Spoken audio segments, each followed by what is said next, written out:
Une manifestation ce matin dans 5 gares wallonnes menée par le Rassemblement pour un rail performant. On peut plutôt parler d'action de sensibilisation, d'une envie de faire pression sur les politiques ferroviaires à mener dans les années à venir. Le Rassemblement pour un rail performant qui regroupe en fait des navetteurs, des syndicats de cheminots et puis Interenvironnement Wallonie. Alors gros plan sur leur action menée notamment à Liège avec ce reportage de Valentin Boigelou. C'est une association inédite, les syndicats des cheminots main dans la main avec les représentants des navetteurs pour une action commune.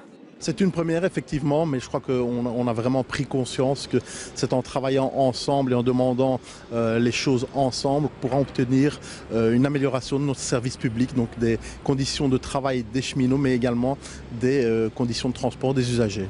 L'objectif est clair, que la SNCB remette les usagers au centre des priorités. Le message s'adresse aux responsables politiques.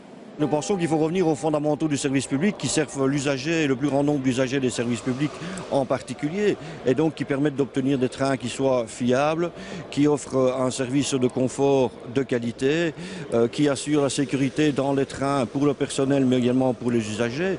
Et donc nous pensons qu'il y a toute une série de points qui doivent être améliorés en ce qui concerne le service public. Et pour obtenir des signatures, cela semble plutôt facile. La plupart des navetteurs ont des reproches à faire à la SNCB. Surtout la ponctualité, surtout. Le train qui n'est jamais à l'heure, toujours de retard, c'est une horreur. C'est une horreur.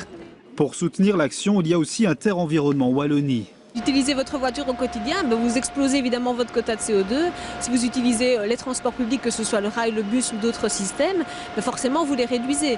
Et donc c'est aussi un message politique fort au niveau environnemental que de soutenir la politique du rail. La nouvelle plateforme pour un rail performant voit le jour. Elle ambitionne de faire pression sur les décideurs sans grève ni perturbation.